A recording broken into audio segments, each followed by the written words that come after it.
այս քանի օրը հնչեցին տարբեր ելույթներ, ես կփորձեմ անդրադառնալ Պարոն Լևոնյան, խանգարում եք։ Շարունակեք։ Ես կփորձեմ անդրադառնալ դրանցից մի քանիսին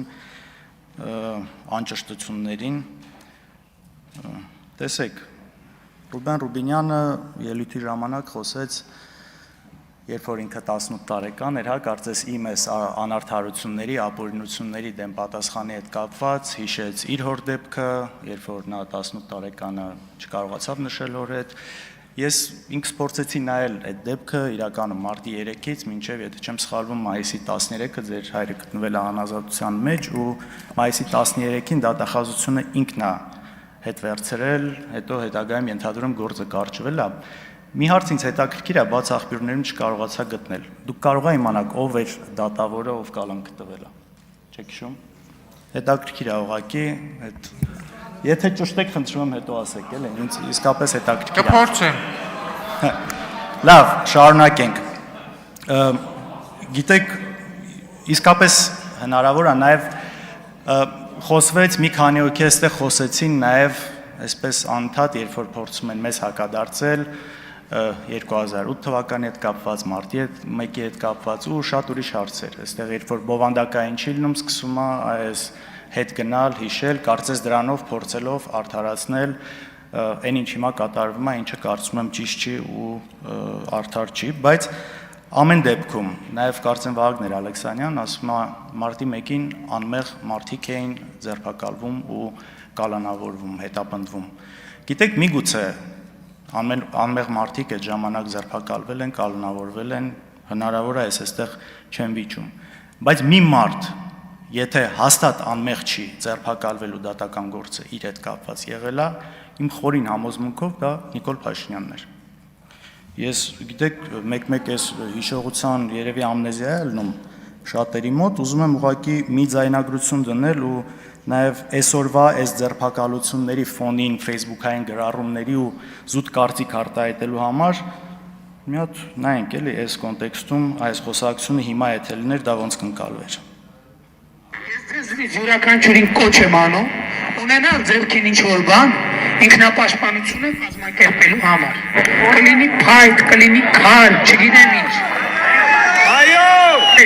Չեք պատկերացնի հոգիս ոնց էր փառավորվել, երբ որ իմացա, որ ոստիկանների ձեռից վահաններ ու մահակներ եք։ Լիքը հարյալով! Ասել եք մներ։ Հավաքում ենք, ինչքան հնարավոր է շատ մարդ։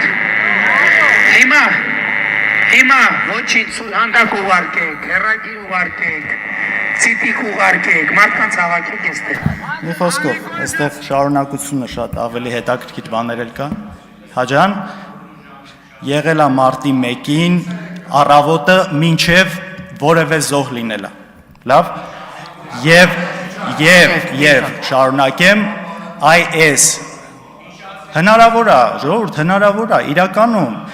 այս ժամանակ, երբ որ ձեր վարչապետը այս հայտարարությունները անում էր, քարեր վերցրեք, բարիկադներ սարքեք, պաշտպանություն ստեղծեք, հիշացնեմ, չի եղել ոչ մի զոհ։ Ու նաև ուզում եմ հիշացնել, առաջին զոհը եղել է ոստիկան ու ընդհանուր 190-ից ավել ոստիկան այդ օրը տարբեր մարմնական վնասվածքներ ստացել, այրվածքներ, տարբեր բեկորային վնասվածքներ ու քաղաքացիական անձ 32 հոգի։ Ես շատ ցավում եմ այդ օրվա իրադարձությունների համար, բոլոր զոհերի համար, բայց երբ որ այստեղ գալիս եք դրանից խոսում եք, խնդրում եմ նաև արդարությունը փորձեք պահել։ Ու այսօրվա ֆոնին նորից կրկնեմ, այն ինչ կատարվում է, այն ինչի համար մարդկանց ձերբակալում են, ուղղակի սարուձորեն այս ամեն ինչի հետ, այն ինչ որ այս մարդը ասել է։ Մի հատ կարող ենք հիշել տարբեր քրեական գործեր, ինչի համար են մարդիկ ձերբակալվել։ Ու նաև անդրադառնամ մի քանի ուրիշ հարցի։ Բարեկիրթության մասով, գիտեք, իմ խորին համոզմամբ բարեկիրթ կամ լինում են կամ չեն լինում։ Մարդ չի կարող այստեղ լինել բարեկիրթ, սրանից դուրս չլինել բարեկիրթ։ Երբ որ դուք սահմանափակում եք ապօրինի կերպով, օրինակ հորս արտերկիր մեկնելը, դրանից հետո որոշ հենց միանգամից դա տեսախցիկը նկարած, ԱԱՑ-ի տեսախցիկի նկարածը հայտնվում է րոպեների ընթացքում, իսկապես րոպեների ընթացքում իշխանական մամուլում սա հայտնվում է ու սրա շուրջ ինչ որ մարդիկ, որ նաև այսօր այստեղ են գտնվում, սկսում են ամենալկտի ձևով գրառումներ անել։ Սրա պատասխանը ուրիշ տեղ, ուրիշ հարցությունում մի օր տրվելու է, բայց սա բարեկրթությունից բացարձակ հեռու է։ Եթե ուզում եք լինել բարեկիրթ, միայն այս ամբիոնում չի դա պետք լինել, դա պետք է լինել եւ Facebook-ում, եւ այս դահլիճից դուրս, եւ ամենտեղ։ Ու ընդհանրապես այս բարեկրթության հարցը մի հատ տեսեք 18 թվականից հետո դեպքերը ինչպես զարգացան։ Ինչ կարգի բաներ թույլ տրվեց մարդկանց հասցեին, ինչ կարգի արտահայտություններ, ինչ կարգի լկտիություններ։ Ու այս ամեն ինչից հետո գալ այստեղ խոսալ բարեկրթությունից, կարծում եմ առնվազն ազնիվ չեք։ Ալխազ Ղազարեն օրինակ ասում է, երբ որ մենք խոսում ենք ընտրություններ կեղծելուց այս ընթացքում ու ամենայսպես ցցում բանը իհարկե Բարգավաճ Հայաստանի մանդատները կոնկրետ գողանալն է եղել, ասում է, լավ ժողովուրդ, ասում է, մեզ մեղադրում եք, որ ընտրություն են կեղծել, բայց 49% ենք տարել, նաև ասում եք 50-ից ավել չենք տարել։ Եթե կեղծող ենք, ասում է, մի քիչ էլ ավել կկեղծեինք, էլի 50 կլինենք։ Դուք Հայաստանի 30 տարվա գրեթե բոլոր ընտրությունները համարում եք կեղծված, եթե չեմ սխալվում։ Օրինակ 2003 թվականին հայրս ընտրություններին տարել էր 49% ձայն Ստեփան Դեմիրճյանի հետ։ Հիմա այս նույն տրամաբանությունը մի դեպքում աշխատում է, մյուս դեպքում չի աշխատում, ո՞նց է, էլի։ Կարելի է չէ նույն բանը ասել։ Էդուարդ Աղաջանյան, դուք ասում եք, եթե երբ որ ես խոսում եմ իրավացիորեն նաև անցած սխալներից, ընդունում եմ որոշ բաներ կարող է համաձայն չլինեմ, ասում եք, եթե ուզում եք տարանջատվել, գնահատական տվեք ինչ որ նման բաներ։ Տվեք ու նաև ասում եք, ինչքան էլ մենք վատ լինենք, ձեզնից վատը չենք լինելու։ Գիտեք, նախ տարանջատվելու խնդիր չկա, կա միայն մեծ հպարտություն բոլոր սխալներով հանդերձ։ Միայն մեծ հպարտություն։ Դե տնտեսական ցուցանիշների առումով միջինը երկնիշ տնտեսական աճ 10 տարվա ընթացքում։ Ու թե ամենակարևորը խաղաղության ու անվտանգության առումով։ Տեսեք, Քոչարյանի 10 տարիներին խաղաղություն կար, Արցախ կար, Նիկոլ Փաշինյանի ժամանակ չկա։ Չկա, պարզա, չէ։ Այս առումով ու մեկ էլ որ այստեղ գալիս եք տարբեր այսպես մեղադրանքներ հնչեցվում, նաև բարեկրթության էլի այս անկյան տակ շատ վատ է, որ մարդ գալիս է իմանալով, որ մի բան բոլորը կարող են սխալվել, բայց երբ որ գիտի հստակ սուտ է խոսում մի բան ու գալիս խոսում։ Օրինակ, իմ հետ կապված, չգիտեմ, թիկնապահներով կամ ինչ որ հաղորդումների ժամանակ հաստավից ինչ որ մարդկանցով է քայլում։ Նույն բան կա։ Օրինակ, Էդուարդ Աղաջանյանի ավագ քրոջը ես ճանաչում եմ, փոքր տարիքում նաև մտերմություն ա եղել, ընդհանուր շրջապատ ա եղել,